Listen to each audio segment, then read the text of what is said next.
Hoje nós temos aqui na base 240 cavalos e ao todo no estado a gente tem em torno de 520. Tem mais 14 destacamentos que a gente fala. Então tem Marília, Presidente Prudente, Avaré, São José do Rio Preto, Sorocaba, Itapetininga, São Bernardo, Mauá, São José do Rio Preto, Ribeirão Preto, enfim, tem vários pontos do estado aí, outros destacamentos onde a gente tem também a Polícia Militar atuando com a cavalaria.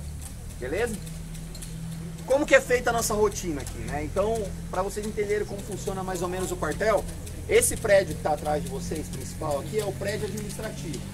Então, tudo que está referindo-se à administração, então logística, programação de policiamento, escalas, a parte de recursos humanos, a parte de RH, que é relações públicas, tudo acontece nesse prédio administrativo. Naquele prédio maior do fundo ali, a gente tem os alojamentos. Então, boa parte da nossa tropa nem sempre mora em São Paulo. Eu tenho vários policiais, soldados, cabos, sargentos que moram no interior e que ficam alojados aqui. Então, a gente tem os alojamentos lá e é dividido em 2 esquadrões. Se vocês olharem em cima daquela porta lá, está escrito 2 de ouro, segundo esquadrão. E lá no final, a gente não vai conseguir enxergar, mas vai estar escrito lá a vanguarda, primeiro esquadrão. São 2 esquadrões. Por que isso? Porque até pouco tempo atrás a gente dividiu o policiamento nesses 2 esquadrões. Então num dia da semana sai o primeiro esquadrão, no outro dia ele descansa, sai o segundo esquadrão e eles vão revezando. A gente costuma brincar aqui de semana magra e gorda. Por que é semana magra e gorda? A magra é que o cara trabalha mais, ele trabalha segunda, quarta, sexta, sábado e domingo. E a gorda só trabalha terça e quinta. Essa mesma divisão é importante pra gente porque ela é feita também com os cavalos. Então, se a gente olhar para a parte do quartel onde começam nossos estábulos aqui, né, nossas baias, vocês vão ver que todo esse lado do quartel aqui pertence ao segundo esquadrão e todo lado lá daquele corredor para lá pertence ao primeiro esquadrão. E é a mesma coisa. Um dia o cavalo trabalha, no outro dia ele folga. Um dia ele trabalha, outro dia ele folga. Detalhe importante aqui, todos os cavalos que são do segundo esquadrão, eles têm a pelagem ou alazã ou tordilha. Todos os cavalos que trabalham no primeiro esquadrão, eles vão ter pelagem preta ou castanha. E é só as pelagens que a gente tem aqui, tá bom? Então é dividido por pelagem, por dia de trabalho, mais ou menos a nossa forma. Ah, mas não acontece de repetir? Acontece. Tem dia, por exemplo, que além do policiamento, tem, por exemplo, jogo de futebol, ou tem show, ou tem outras operações. Então pode ser que o cavalo que deveria trabalhar no primeiro esquadrão, ele trabalhe um pouquinho no segundo esquadrão. Normalmente essas situações são situações onde eles não precisam deslocar, eles não caminham, eles ficam na porta do estádio, eles ficam na porta de onde vai ter o show. Então é um trabalho considerado muito mais leve e por isso não tem problema se eles repetirem um dia de trabalho nessa situação. A não ser, óbvio, que der algum problema lá e eles tiverem que agir e tudo mais, né? Basicamente, essa ação no estádio de futebol, essa ação no show, foi a ação principal da cavalaria durante muito tempo. No princípio, ela foi criada para fazer o controle de grandes manifestações ou grandes públicos. Não existe ainda nenhuma outra arma policial que seja tão efetiva em controle de população quanto o cavalo, né?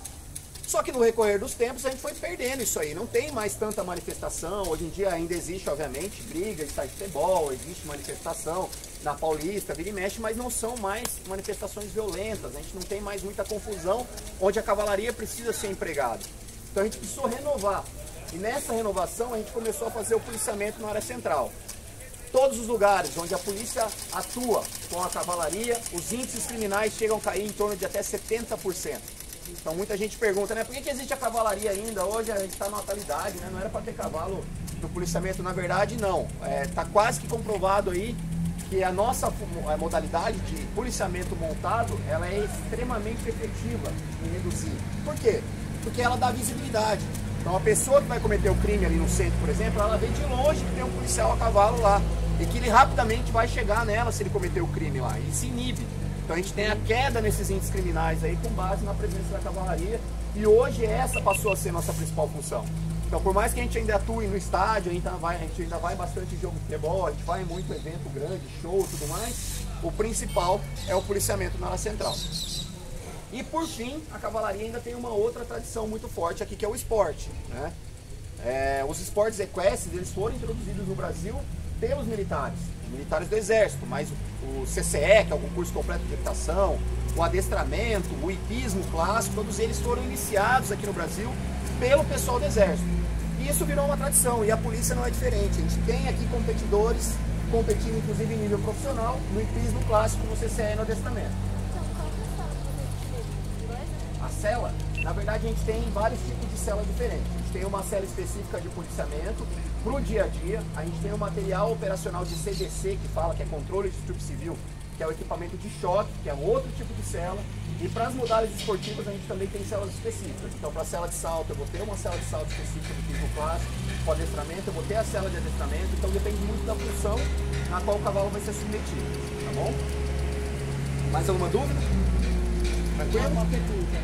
Vocês atuam em manifestações em todas, independente se é uma grande manifestação ou não? Vocês sempre vão como prevenção? A gente vai como prevenção. A cavalaria é a última linha de defesa. Então, por exemplo, vamos supor que a gente está na Avenida Paulista lá, está tendo uma manifestação qualquer e foi acionada a polícia para estar lá, a polícia militar. A primeira linha de defesa vai ser o policiamento da área centro. Ele vai estar lá na área da Paulista, ele vai estar lá os policiais normais do dia a dia, obviamente com o número reforçado, tentando evitar que aconteça alguma coisa.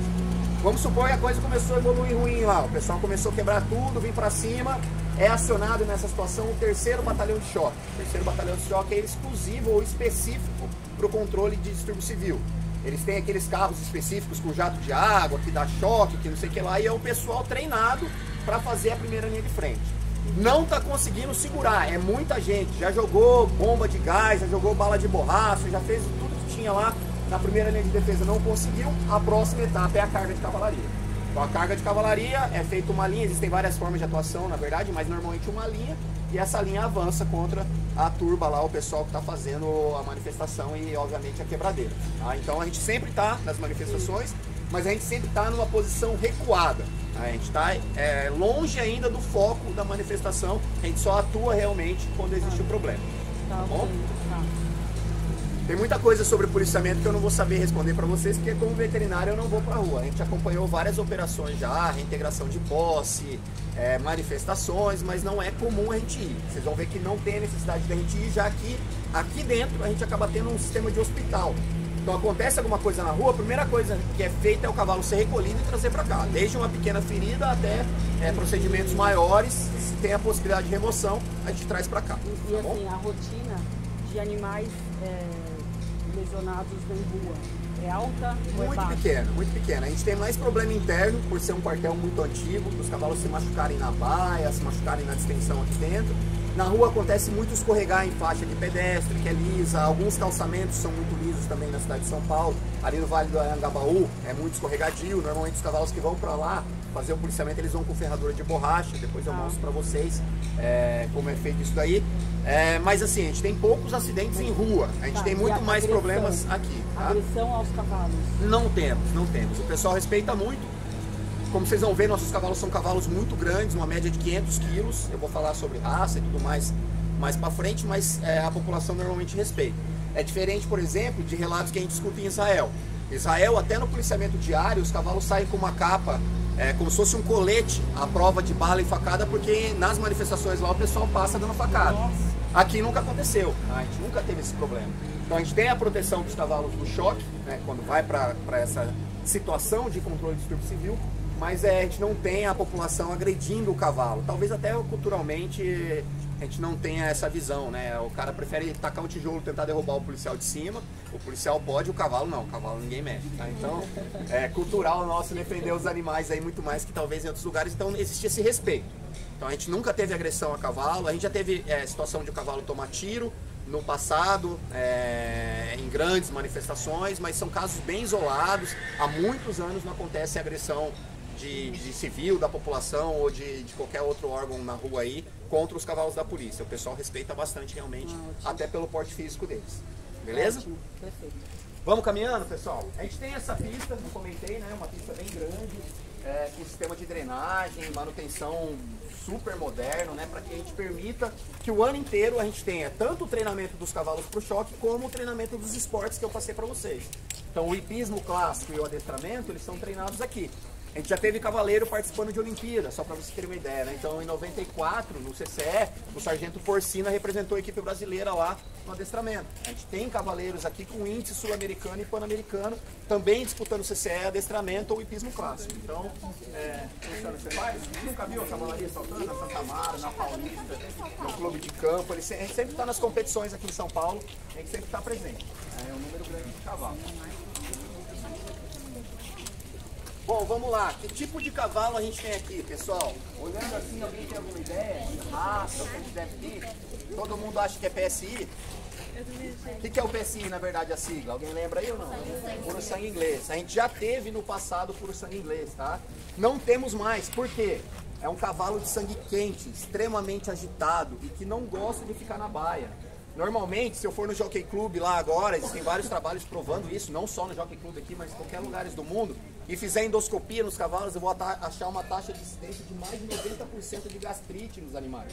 Então, um animal muito estressado, tá? Que não se adapta muito bem a ficar muito tempo preso, como acontece no nosso sistema. Infelizmente, a grande falha nossa aqui, do nosso quartel, vocês vão reparar isso, é a ausência de espaço. Eu não tenho área gramada para eu soltar o cavalo, para ele ficar soltinho o dia inteiro lá. Eles são manejados todo dia, eles saem da baia todo dia para o trabalho ou para a limpeza, mas eles não têm onde ficar soltos, então isso gera um certo estresse.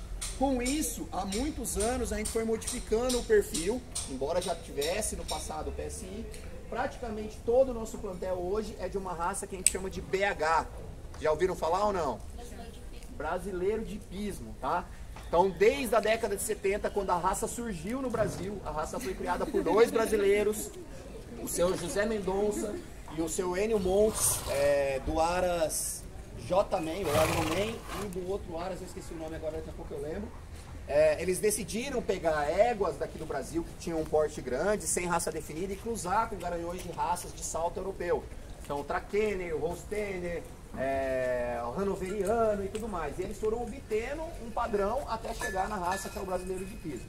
E por que o brasileiro de Hipismo é interessante pra gente? Porque ele é um cavalo que tem um grande porte físico, ou seja, ele tem uma estatura que chama atenção, e isso é um dos pontos que a gente precisa para conseguir fazer aquela efetividade no policiamento que eu comentei lá atrás com vocês. São extremamente dóceis, são extremamente calmos e, principalmente, eles nos ajudam a manter a tradição no esporte. Porque hoje eles são excelentes nas três categorias que eu falei para vocês, o hipismo clássico, o adestramento e o CCE, que é mais ou menos uma mistura dos dois aí, com a parte do cross country, que é aquele hipismo mais a galope, solto no campo, pula tronco, entra na água, enfim, tudo mais, que são os três esportes olímpicos aí relacionados, né? Na equipe de 96 de hipismo do Brasil, dos 4 cavalos da equipe, 3 eram BH. Ou seja, a missão foi cumprida lá atrás quando eles quiseram montar uma raça brasileira de salto. Hoje a gente tem esse cavalo, então todos os nossos cavalos são BHs, ou quase todos, vai ter alguns SRDs pro meio aí, eu vou explicar o porquê daqui a pouco, mas a grande maioria do nosso plantel é o brasileiro de hipismo. Beleza? De onde vem esses cavalos, né? Da onde vem tanto BH assim? Então, na verdade, desde a década de 80 existe um convênio entre a Secretaria de Agricultura e a Secretaria de Segurança Pública do Estado de São Paulo, onde a Secretaria mantém uma fazenda que fica em Colina, perto de Barretos, é um instituto de zootecnia. Eles produzem o cavalo pra gente lá. Quando tem 3 anos de idade o cavalo, a gente vai até lá, compra esse cavalo deles na troca de material e serviços, né? Funcionou durante muitos anos dessa forma, já faz 6 anos que, infelizmente, o veterinário que ficava nessa fazenda, ele se aposentou e os veterinários daqui assumiram a função. Então a equipe veterinária daqui passa metade do ano aqui, e depois a gente reveza em Colina para fazer a reprodução dos cavalos e trazer esses cavalos para cá. Tá? Então eles vêm com 3 anos de idade. O adestramento começa aqui. A doma começa aqui. Então, com 3 anos, na verdade, hoje, depois que a gente assumiu lá, como a gente fica em contato direto, a gente tem uma equipe lá manejando os pontos o tempo todo, eles já vêm para cá cabranceados, deixando pegar pé, deixando pegar mão, já vem muito dóceis. Só que aqui daí a gente tem uma equipe, a gente chama de picaria, responsável pela doma. São aproximadamente 3 meses de preparação de doma, de colocar cabresto, sela, acostumar a andar e tudo mais. E depois mais 3 meses que a gente chama de dessensibilização, que é a parte onde ele é treinado para o choque realmente. Daí é bomba, fumaça, gás de pimenta, tudo que vocês imaginarem, para eles aprenderem já a suportar e aguentar essa parte do controle de estupro civil aí, tá bom? Uhum. Dúvidas? Qual que é a idade máxima? A idade máxima preconizada... Para entrar ou para sair? Para ir embora? Não, para sair. Porque para entrar com 3 anos. Para entrar, eles vêm com 3 anos, mas no máximo a gente compra cavalo com 6 anos. Ah, vocês compram um cavalo? Às vezes o número que a gente produz em colina não é o número suficiente para a gente preencher a remanescente daquele ano, e daí é aberto um processo de licitação.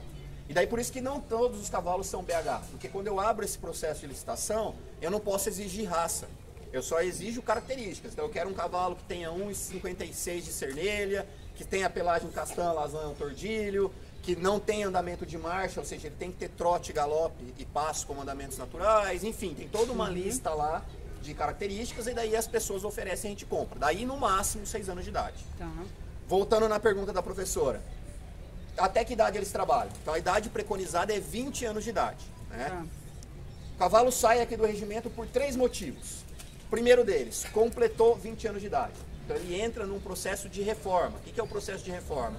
Ele passa por uma avaliação de uma junta de profissionais aqui que vão ver que ele realmente completou os 20 anos, e a partir daí ele está apto a ser doado. Existe uma lista de espera que fica num setor administrativo nosso chamado P4, onde interessado se inscreve e daí ele vem aqui buscar o cavalo. Com, obviamente, algumas restrições. Ou seja, esse cavalo ele não pode mais ser utilizado para o esporte, ele não pode mais ser utilizado na reprodução, ele pode simplesmente ser um cavalo de passeio, lazer, só. Então a gente quer realmente oferecer para eles um descanso após esses 20 anos de idade. Outras 2 situações que eles vão embora. O cavalo não se adaptou ao treinamento. Um cavalo muito assustado na rua, por exemplo, passa o ônibus, ele assusta, escorrega na calçada, pula em cima dos carros, vai em cima das pessoas, ou muito agressivo, derruba o policial na rua, vai para cima dos outros, dá coice no pessoal que está passando perto, tá? Então nesses casos eles também vão ser doados. Da mesma forma, vai ter a lista de espera lá, no P4 a pessoa interessada vem aqui, escolhe o cavalo e leva embora. E por último, se ele tem alguma lesão leve que não permite ele trabalhar mais no policiamento. Então, supor o cavalo desenvolveu uma tendinite, que a gente já tratou diversas vezes aqui, e ele continua manco, ele continua sentindo dor, ele não completou os 20 anos ainda. Mas ele sente a manqueira, ele ainda claudica. Então ele vai embora nessa situação. Exceção nessas situações, se o problema que ele apresenta é um problema que requer tratamento diário. Por exemplo, ele tem uma neoplasia grave que formou uma ferida feia lá, que tem que limpar todo dia, senão vai dar miíase, vai dar bicho. Ou ele tem uma laminite grave, onde todo dia a gente tem que levantar ele na baia lá, porque senão ele fica deitado e faz escaras, faz feridas. Esses daí, eles vão ficar com a gente até o final da carreira deles. Ok? E eu tô vendo aqui, vocês têm machos e fêmeas. Machos e fêmeas não tem escolha nenhuma, a gente só não tem garanhão. Na verdade, hoje aqui na base a gente tem 2 garanhões, que são 2 cavalos que se destacaram para o esporte, que a gente está aguardando para utilizar em colina como backup, caso precise. Hoje a gente não precisa, porque a gente tem garanhões lá, e a gente ganha muito sêmen de doação do Aras Agromen, o Aras do José Mendonça. Então a gente não precisa.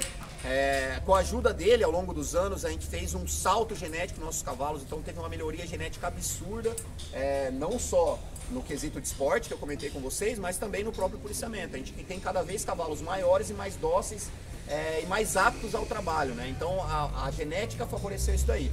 Mas ainda assim a gente separou esses 2 que estão aqui, mas a gente tem machos castrados e fêmeas. Inclusive a castração deles é feita sempre quando eles completam em torno de 18 meses de idade, a 24 meses no máximo. A gente vai, a equipe veterinária inteira lá em Colina e já faz a castração, ou seja, quando eles vêm pra cá, eles já vêm todos castrados. Beleza? Alguma pergunta, pessoal? É o momento. Tô falando pra caramba, né? E rápido, né? Desculpa, mas eu tenho que acelerar, que é muita coisa pra falar. Mas pode perguntar. Fique à vontade. Em Colina, que vocês trabalham, vocês fazem reprodução dos animais. Vocês usam um sistema de central, tipo receptora? Isso, a gente tem feito pouca transferência de embrião em função da limitação de tempo mesmo. Que como a gente está aqui com uma equipe... Hoje em dia, só para vocês terem uma ideia, deixa eu explicar como que funciona o quadro veterinário, né? Que também é uma pergunta que sempre aparece. Da onde que veio esse veterinário da polícia? Da onde que ele surgiu aí? Então a gente tem o veterinário da polícia desde quando se fundou o regimento lá atrás, já tinha, na verdade eram práticos, tá? Depois abriu-se o quadro veterinário e por aí vai.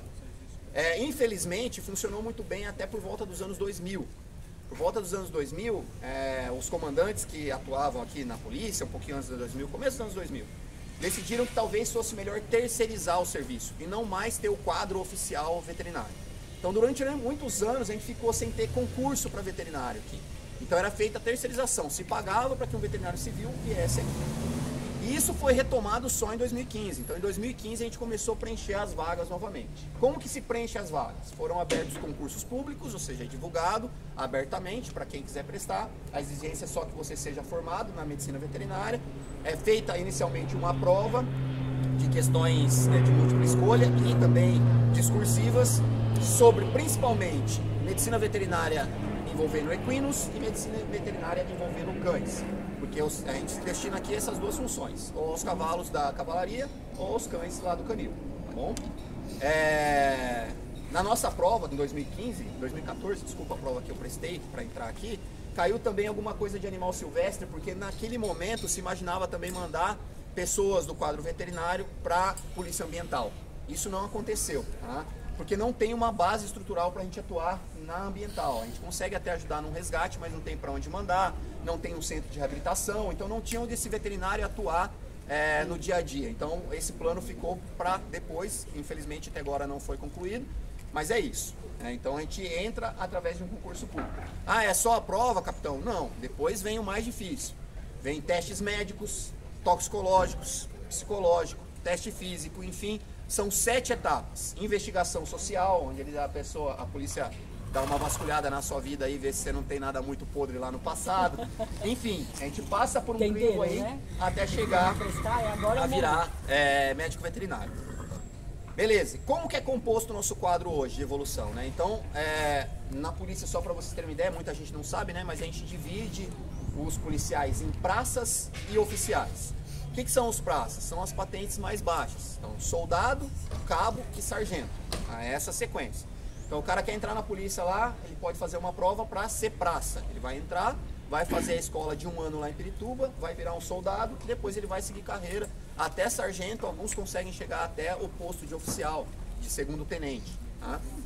E a gente tem o quadro de oficiais, que é composto pelo segundo tenente, primeiro tenente, capitão, major, tenente-coronel e coronel. Tá? Então são 6 cargos, o último é o coronel, beleza?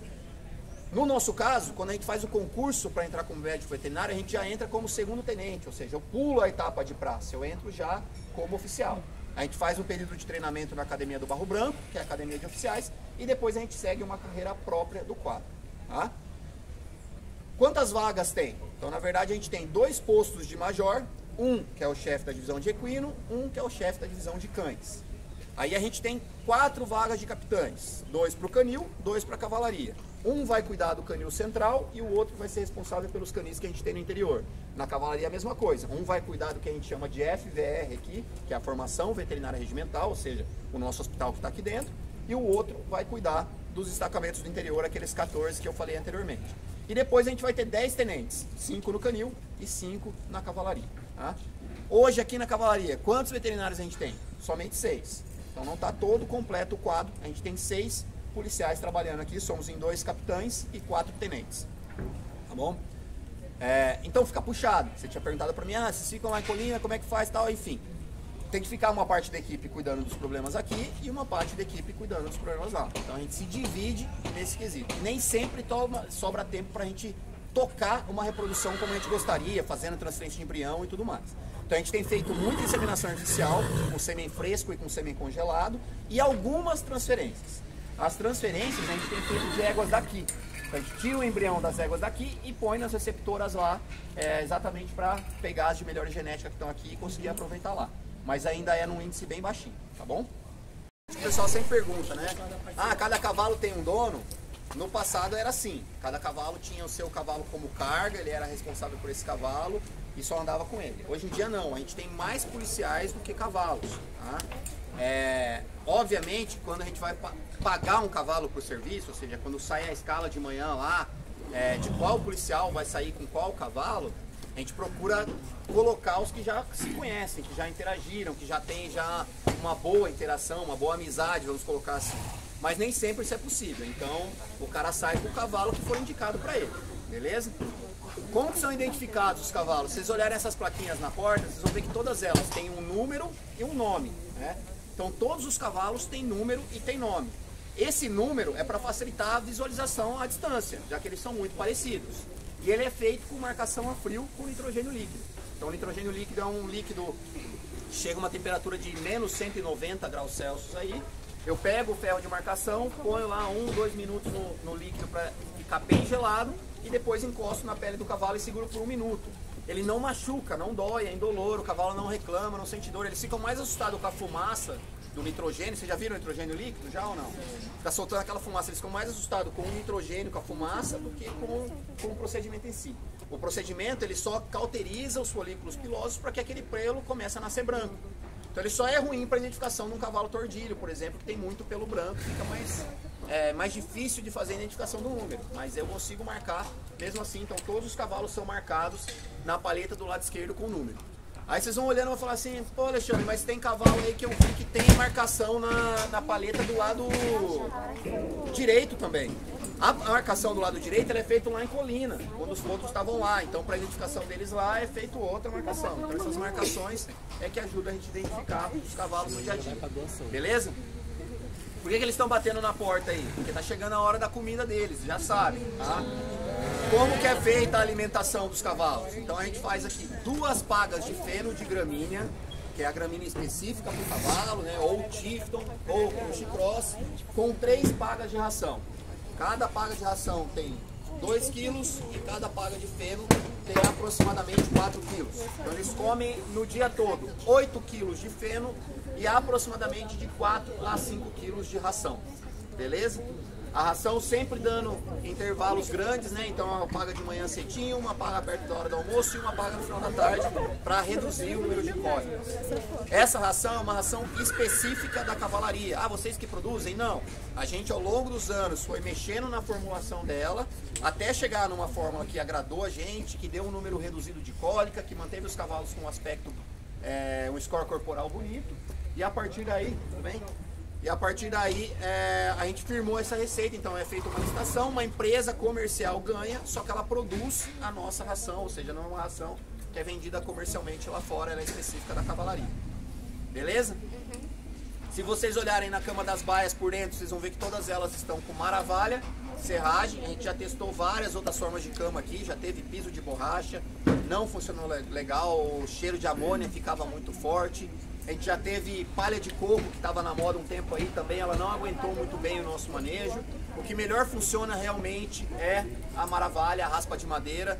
Diminui a ocorrência de doenças respiratórias nos cavalos aí, porque não é aquele pó de serra, é a lasca da madeira. Absorve muito bem a urina e as fezes, e aí a gente consegue ter uma baia mais limpa, um odor menos forte de amônia no ar aí, embora a gente tenha um quartel muito grande com 200 e poucos cavalos.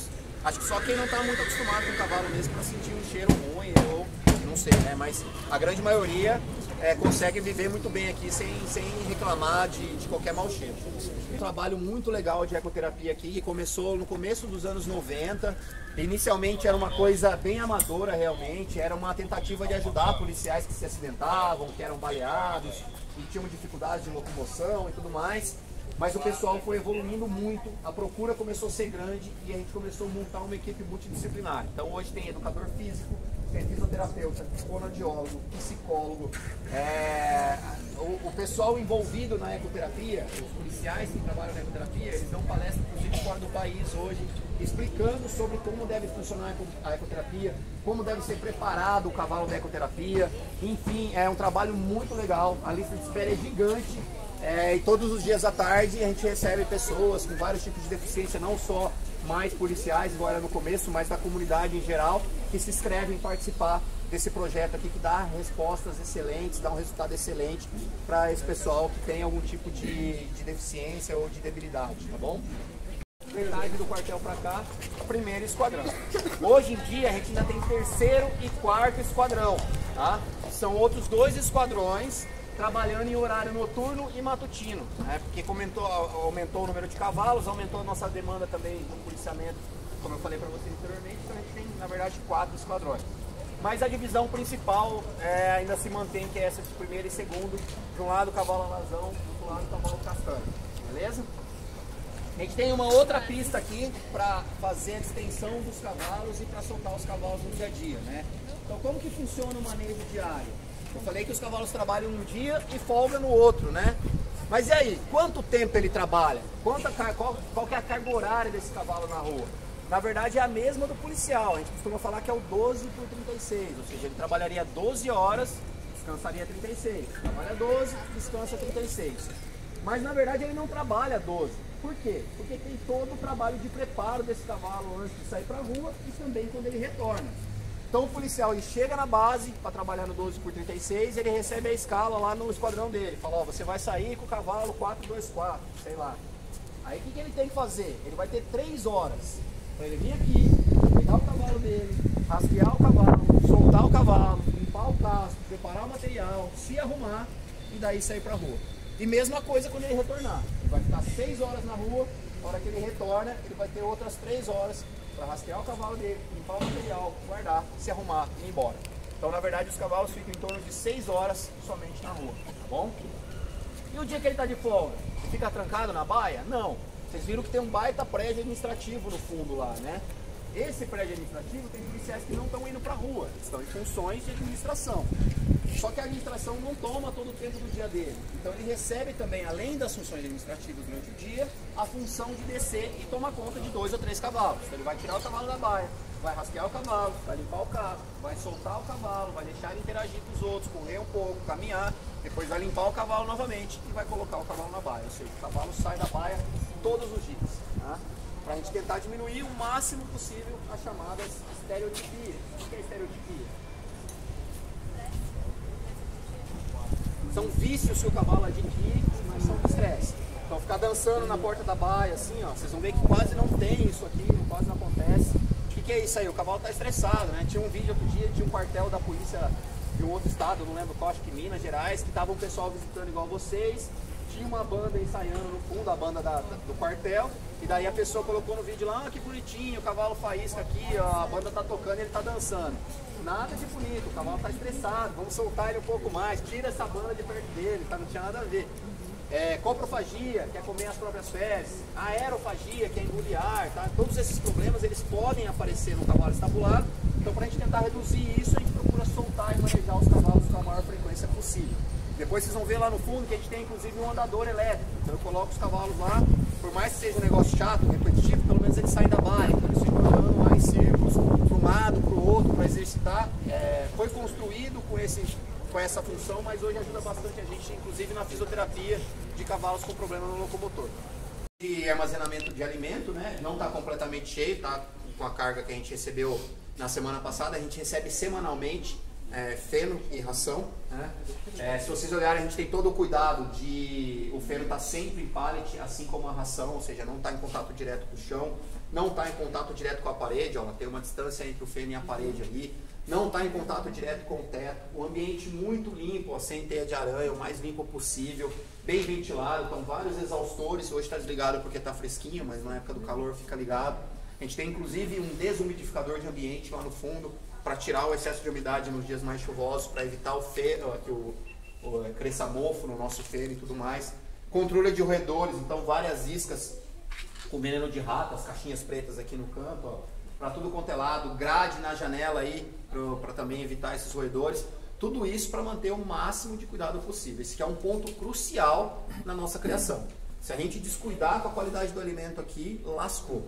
O cavalo está muito suscetível a ter cólica, já é normalmente assim, né, em função da própria anatomia, da fisiologia, do trato digestório do cavalo, ele já é predisposto a ter os desconfortos abdominais. Se eu não cuidar da alimentação, se eu não fizer isso direito, daí a coisa vai para o espaço mesmo, tá? A gente está numa fase muito boa, nos últimos 4 anos, aí, um número reduzido até de cirurgias e de problemas relacionados à cólica, mas é um ponto que a gente não pode descuidar. Então, a preocupação constante nossa é de oferecer um alimento de qualidade, por isso que o ambiente bem limpinho, vocês estão vendo que o cheiro do feno fresquinho, ração, tudo em cima do pallet, tudo protegido, tudo cuidado da melhor maneira possível para não estragar e para não trazer danos à saúde dos nossos animais aí, tá bom? Vocês têm alguma dúvida com relação à alimentação? Fala, Pro. Essa ração, você falou que é especial para vocês, né? Isso. A quantidade de proteína é a mesma? Qual hoje a gente usa uma ração que está com 12% de proteína. Que é como a comercial. Então vocês têm, vocês têm mais nutrientes, é isso? Não, a formulação é que não existe nenhuma com padrão exatamente igual o nosso de formulação, mas não muda nada de muito, não tem nada de muito específico. 12% de proteína, 70% de energia, 6% de estratetério, eu não vou lembrar certinho aí, okay, cálcio e mas fósforo, assim, mas... a proteína é semelhante ao semelhante. A gente tinha anteriormente uma ração que era 10% de proteína só, ia muito bem. Só que daí a gente tinha esse problema de entrar na licitação, muita gente que oferecia uma ração de qualidade muito ruim, que seguia a formulação que a gente está preconizando, mas com ingredientes muito ruins. Então, para cercar isso, a gente aumentou a taxa de proteína, a gente exige a presença de alguns aminoácidos. Todo lote de ração que chega e todo lote de feno ele é testado em laboratório, então a gente manda para um laboratório em São Paulo para ver a presença de toxina, para ver a formulação, se está dentro do que é o requisitado, para a gente manter a qualidade. Então, é uma coisa que a gente não vacila mesmo, é essa questão da alimentação com os cavalos, a gente fica bem em cima. O manejo nutricional é essencial. Só para contar uma história rápida para vocês, vocês vão ver depois, na hora que a gente chegar na veterinária lá, que vai ter um armário cheio de enterólito. Todo mundo já ouviu falar de enterólito ou não? Os enterólitos? O que é enterólito? Alguém não sabe explicar ou não? Vai lá, pessoal, sem vergonha, fala aí. A prova é semana que vem, gente. Enterólito é uma pedra que se forma no intestino do cavalo. Aí você fala assim, pô, mas como é que se forma essa pedra no intestino do cavalo aí? Tá louco, né, meu? Não, normalmente, se a gente for olhar pela literatura, é um problema que acontece num animal mais velho, acima de 8, 9 anos de idade, e muitas vezes relacionado à ingestão de um corpo estranho. Ele comeu um pedacinho de grampo, um pedacinho de corda, alguma coisa que entrou no intestino dele, e com o tempo, por uma questão de proteção, foi tendo uma deposição mineral em cima daquilo, ele vai formando uma pedra. O que acontecia? Quando a gente chegou aqui em 2015, a gente tinha muito enterólito. A gente chegou a operar num ano 20 cavalos com enterólito. A gente tirava pedras de 4,5 kg, vocês vão ver lá, vão ver que eu não estou mentindo. Tá? 7, 8 pedras de um mesmo cavalo. E muitas vezes cavalos novos, 4 anos, 5 anos de idade. Falou, meu, o que está errado aí, né? E a gente começou a procurar. Então a gente foi na ração primeiro, a ração estava ok, a quantidade de nutrientes estava ok. A gente foi na água do quartel, a gente fez um monte de análise, a água estava ok. A gente não conseguia chegar num porquê dessa quantidade elevada de enterólito. E a gente descobriu que a culpa era nossa. Por que a culpa era nossa? Porque lá na década de 80, quando a gente comprava o feno na licitação, tudo que se compra pelo Estado é por licitação. Como que é a licitação? Eu coloco lá um edital, uma abertura ao público de que eu preciso comprar. E daí eu vou ter como se fosse um leilão. A pessoa vai lá e fala, ó, eu vendo por 50, o outro vai falar, eu vendo por 48, o outro vai falar, eu vendo por 45. E o menor preço ganha. O que acontece, vocês acham, nessa situação com a qualidade do feno? O cara que vendeu lá a 40, ele entregava um feno que era uma porcaria. Era ruim, era seco. Às vezes o que vinha no caminhão não era nem feno de gramínea que a gente quer, de tifton, crosticose, era um feno de braquiária, por exemplo. Que visualmente é muito difícil de ver, mas que faz mal para o cavalo. A braquiária tem muito oxalato que impede a absorção de cálcio, que dá um monte de doença, desequilíbrio, doença da cara inchada, não sei se vocês já ouviram falar já, mas é um monte de desequilíbrio. Ela tem um sabor mais amargo que não é propício para o cavalo. A fibra muito larga dela aumenta a possibilidade de compactação de colo, principalmente na flexura pélvica. Então, a gente tinha um problemão com esse feno aí. Vinha só feno ruim. E a gente não tinha mecanismos para recusar esse feno. Então, eu fazia uma licitação, ganhou era aquele, o cara vinha aqui e entregava, mesmo sendo uma porcaria, eu tinha que aceitar. O que os veterinários nessa época fizeram? Falaram, meu, ao invés de comprar o feno de gramínea, vamos comprar a alfafa. A alfafa é uma leguminosa, tem bastante proteína, é um alimento legal para o cavalo e não tem erro. A alfafa vai ser sempre alfafa. A hora que chegar eu vou ver que a alfafa, se o cara entregar que não é alfafa, daí vai ter briga, a gente vai devolver. E colocou-se a alfafa como a base da alimentação dos cavalos. Então saiu o feno de gramínea, entrou um feno de leguminosa. E isso ficou por muitos anos. E a alfafa realmente é um excelente alimento para o cavalo. Muito proteica, cheia de sais minerais, mas que não pode ser a base da alimentação. A gente só foi descobrir isso depois de 2016, ou seja, a gente ficou quase 30 anos aí dando alfafa para os cavalos e por isso essa alta incidência de pedra intestinal, mesmo em cavalo jovem. Ela tem muito mineral, muito magnésio principalmente, e isso aumenta essa possibilidade de ter a chance de enterólito. Quando a gente identificou esse problema, o que a gente fez? A gente voltou atrás, a gente tirou a alfafa e começamos a dar novamente o feno de gramínea, de tifton, de cross. A diferença é que hoje em dia as regras da licitação mudaram e a gente tem como hoje, por exemplo, barrar um cara que está vendendo um feno de má qualidade na licitação. Eu posso não aceitar, se o caminhão chega aqui e eu vejo que está ruim, falo, irmão, tchau, vai embora, eu quero outro. Traz outro caminhão. Então a gente decide. Antigamente eu não tinha essa possibilidade. Agora eu tenho. Então a gente briga para ser sempre um feno. A gente fala tipo A ou tipo B, ou seja, que está verdinho, que está cheiroso, com o tamanho da fibra adequada, a proporção folha-caule, né? Tem que ter muito mais folha do que caule adequada. Então tudo isso a gente olha quando a gente recebe também o feno, e é exatamente porque a gente passou por esse problema, de durante muitos anos tirar pedras enormes aí do intestino do cavalo. Vocês vão ver alguns exemplares depois, na hora que a gente chegar lá na veterinária. Na parte da picaria, né? O pessoal que treina os cavalos. O que é isso aqui? Parece um parquinho de diversão quebrado, né? Na verdade é exatamente para fazer esse treinamento dos cavalos, né? Passar por objetos coloridos, bandeira, coisa voando, saco, enfim. São todas situações que a gente fala que vai dessensibilizar o cavalo a estar apto a sair na rua. Ele não pode assustar com um pano, uma sacolinha passando na frente, uma pessoa que passa correndo, ele tem que estar o tempo todo concentrado. Então a gente faz, aqui é só uma parte do treinamento, né? Então tem essas bandeiras, tem cone e tal, e muitas vezes a gente faz na pista, com fogo, com outras coisas ainda mais pesadas ainda, para que o cavalo fique realmente habituado a enfrentar todo esse tipo de coisa, tá bom? Queria tirar uma foto em frente ao caminhão, acho que esse aqui é o mais bem posicionado, ó, porque... Então vamos posicionar aqui, pessoal. Olhar por dentro, né? Ali vai a ferradoria, é onde a gente faz o casqueamento e o ferrajamento dos cavalos, onde são colocadas as ferraduras. Todos os cavalos são ferrados aproximadamente no intervalo de 30 dias. Né? Então eles têm uma escala de trabalho aqui, eles já sabem quais cavalos precisam ser ferrados, precisam ser trabalhados, e a cada 30 dias eles são casqueados e ferrados.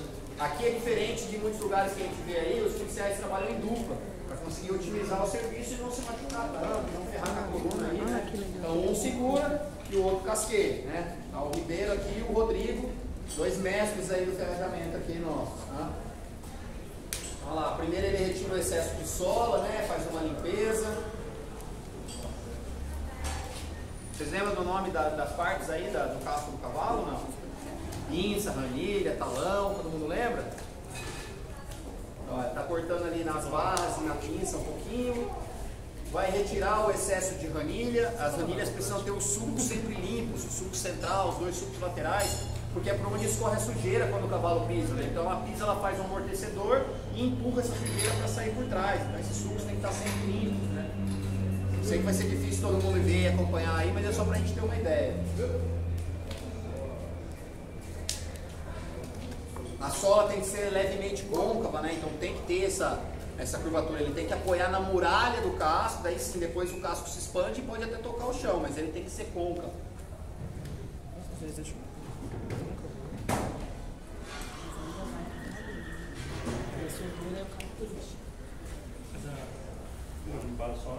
Depois que ele limpou a sola, normalmente eles tiram, se precisar, o excesso com o turquês, né? Você vai fazer isso lá. Parece facinho, né? Mas não é não. Para fazer isso soa muito, é pesado, é complicado, né? E tem que treinar o olho para ver as proporções certinho e não deixar todo desequilibrado o casco. Eu posso machucar um cavalo se eu fizer errado ou prejudicar ele posteriormente. Se ele apoiar tudo torto, alguma região vai ficar sobrecarregada em relação a outra e isso vai trazer tendinite, desmite, fraturas, enfim, um monte de problemas.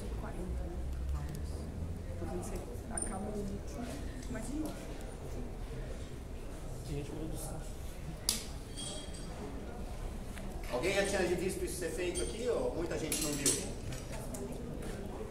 E por último ele vai acertar com a grosa, né? Ele vai com a grosa, ele vai tirar os excessos, deixar bonitinho, vai dar o acabamento final, tá?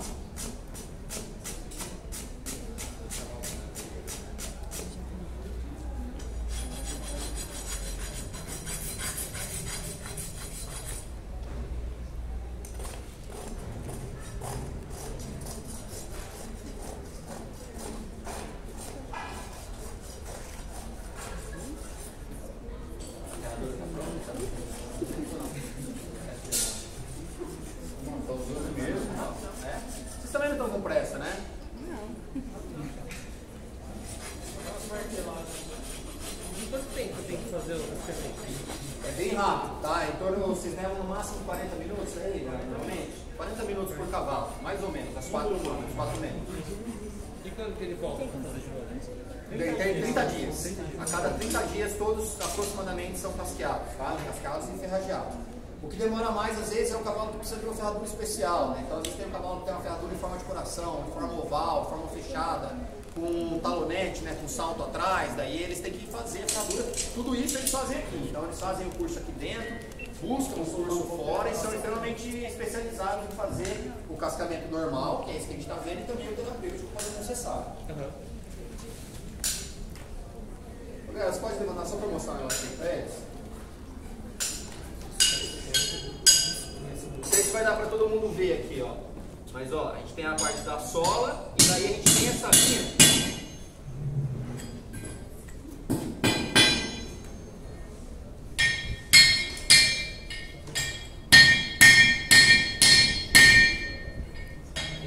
Uma linha mais branca aqui, ó. Essa linha branca, que recebe exatamente esse nome, né, a linha branca, é a separação da parte sensitiva com a não sensitiva do carro.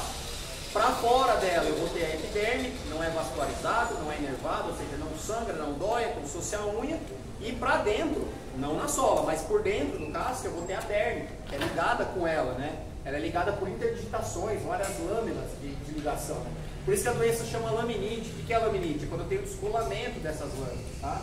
E é nessa linha branca, dela para fora, que tem que entrar o cravo, para não machucar o casco do cavalo. Ela vai ser pregada da linha branca para fora. Tem cavalo aqui que a gente precisa sedar para fazer isso. Ele não deixa pegar a mão, deixa pegar pé, são pouquíssimos, mas a gente deixa que chegue um dentro do outro, faz um dose sedativo para facilitar o trabalho dele, não se machucar, ficar brigando com o cavalo, assim. Mas a maioria é tranquilo. Jaguar, deixa?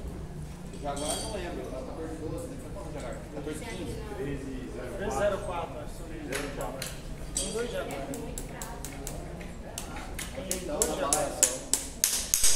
A pior que a gente tem aqui, ela chama lisura. É a 13. Eu lembro o número dela. Essa aí é. No começo a gente fazia anestesiar. 13,26. Tinha que anestesiar ela, derrubar para cascar com o café. Aí ela melhorou, mas ultimamente ela foi rebeldia de novo. Aí ela dá trabalho. Tá fazendo com 2. 2 que eu estou medindo. É Agora bastante, tá é o dobro da dose, tá? Vai só rebater a ponta do cravo lá para não machucar, né? Então ela saiu na muralha lá em cima, ó. Então ele rebate, depois ele vai cortar o excesso.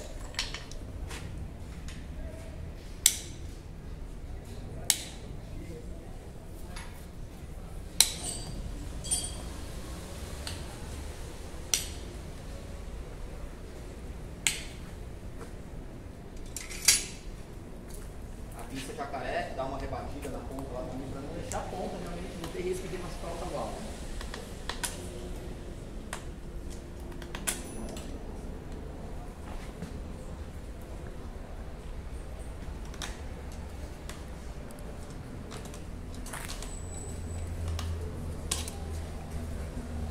Pronto, sapatinho novo, só sair e combater o crime.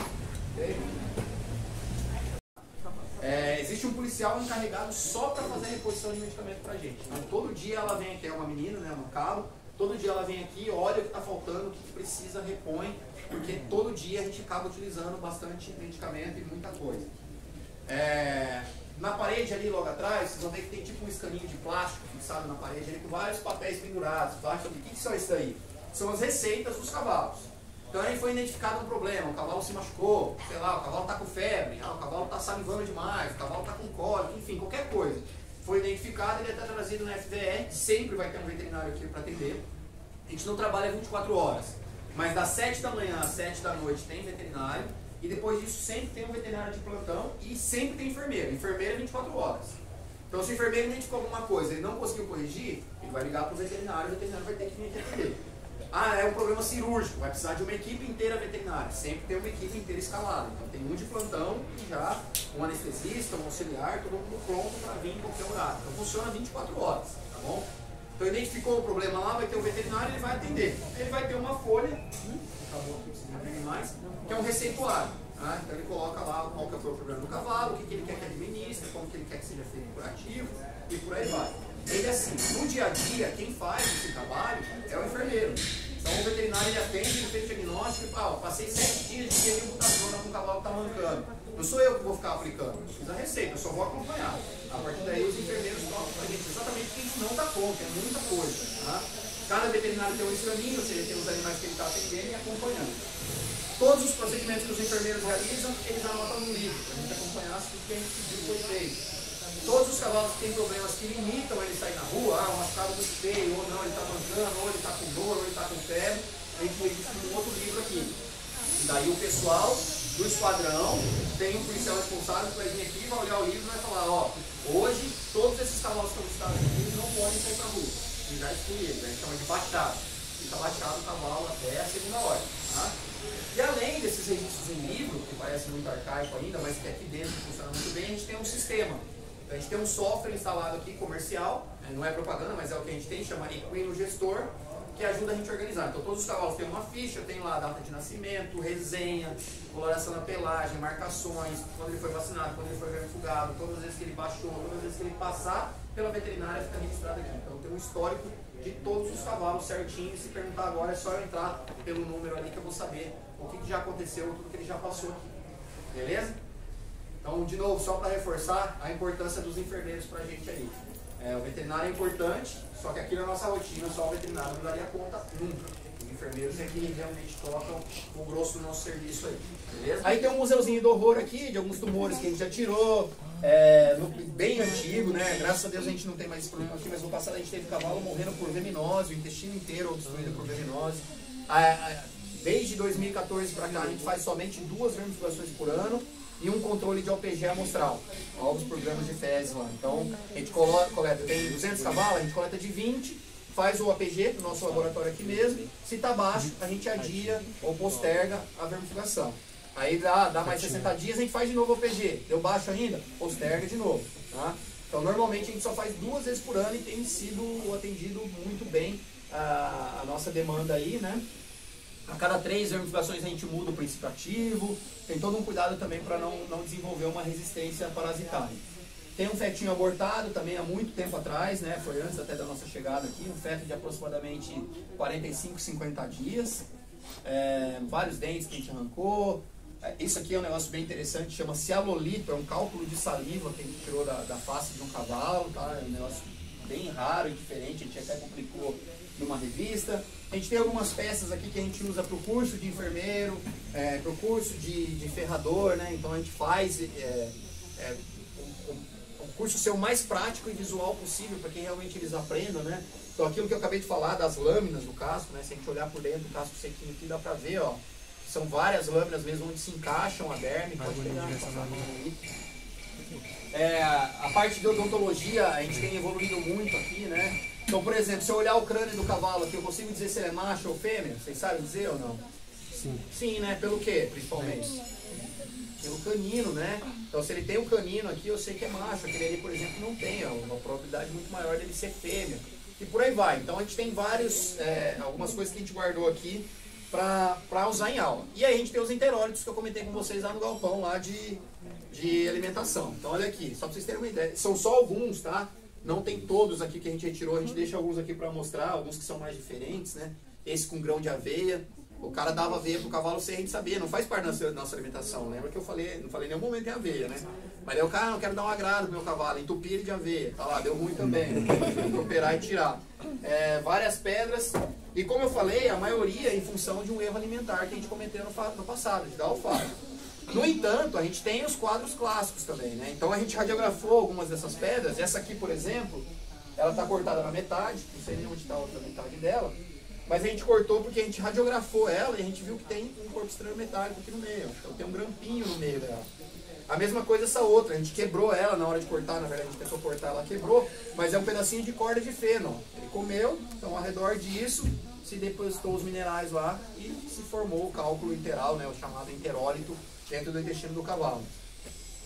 Já perdemos bastante cavalo com isso aqui, tá? Então é uma preocupação grande nossa também manter a alimentação. Pode falar. Eu queria perguntar se quem anda com o cavalo pode dar agrados para ele e se tem alguma tabela do que pode e o que não pode, igual a Tem. A gente tem, dentro dos esquadrões, tem uma lista lá do que a gente autorizou, né? Então o que a gente autorizou dar só?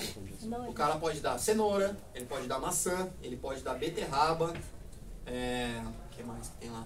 Bala de coco. E bala, se for dar doce, é uma só por dia, olha lá. Porque tinha um povo aqui, cara, principalmente a mulherada, né? Toda assim, com os cavalinhos, né? Daí vinha com um saco de bala pro cavalo aqui.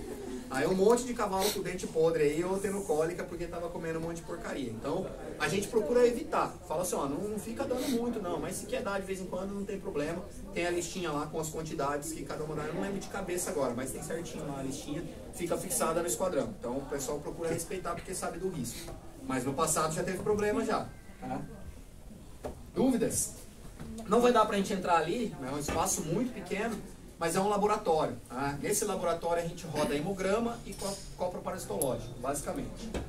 E o resto dos exames? Você precisa de uma análise de líquido articular. A gente já tem um laboratório pré-licitado e que a gente pode mandar qualquer tipo de exame. Então, fiz uma biópsia, quero pedir um histopatológico, está pré-licitado. O líquido peritoneal do cavalo com cólica agora, tranquilo, pode mandar. Líquido, o líquor, né, o cefalorraquidiano, pode mandar, não tem problema. Então, todos os exames que a gente precisar, a gente já tem um laboratório pré-licitado para fazer esse exame pra gente, já está pago pelo governo, é só eu mandar, tá bom? Então o básico a gente roda aqui e o restante vai para lá. Nesse laboratório fica guardado também o nosso endoscópio, raio-x digital, aparelho de ultrassom, então tudo que é meio diagnóstico a gente tem disponível aqui e a gente deixa guardado, além dos botijões de nitrogênio com o sêmen que a gente ganha dos aras, como por exemplo o Agroman.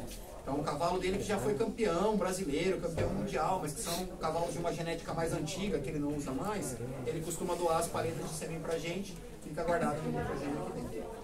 Beleza? Então a partir dessa porta aqui, pessoal, eu tenho a sala de paramentação e esterilização. Tá? Então tem autoclave, tem estufa, tem tudo que eu preciso para deixar o meu material limpinho, esterilizado, pronto para uso em cirurgia. E lá dentro, nosso centro cirúrgico. Então a gente tem aquela antessala lá, que está apagada. Se vocês repararem, ela é toda acolchoada no piso e nas paredes. A gente entra com o cavalo lá, é feita a sedação, anestesia geral com agente injetável, né? Normalmente ketamina com diazepam. Ele deita. Deitou, a gente amarra as 4 patas dele e prende e ergue nessa talha, que está aqui no começo da parede. Ele vem por esse trilho amarelo lá daquela sala até a mesa cirúrgica aqui dentro. Tá? E aqui dentro, aqui no canto, aqui à direita, ó, a gente tem um aparelho de anestesia inalatória. Então entrou, coloquei na mesa, entubo o cavalo, está entubado, a gente pode fazer o procedimento que a gente precisar fazer nele aí da forma que quiser, tá bom? Para sair, mesma coisa. Acabou a cirurgia, desentuba, coloca de novo ele na talha, leva ele tá lá, segura no chão até ele recuperar a consciência e o tônus muscular para ficar em pé. Então fica 2, 3 lá, segurando, lutando com ele lá, só vai deixar ele ficar em pé quando ele tiver recuperado. Vocês já viram alguma vez essa dinâmica acontecer ou não? Não. Já? É um negócio bem interessante. Hoje em dia, pessoal, como eu falei, é uma estrutura de hospital. A gente faz tudo o que precisa aqui. Só tem 2 coisas que a gente não tem feito aqui. Artroscopia, a gente manda para a USP em São Paulo, a gente não tem o artroscópio ainda, a gente já tem uma veterinária treinada para fazer, que é a Tenente Fiorim, mas ainda não temos artroscópio, estamos prestes a conseguir aí, daí nem mandar para lá vai mais. E os problemas graves odontológicos, odontologia normal, a gente tem 3 veterinários que fazem, né?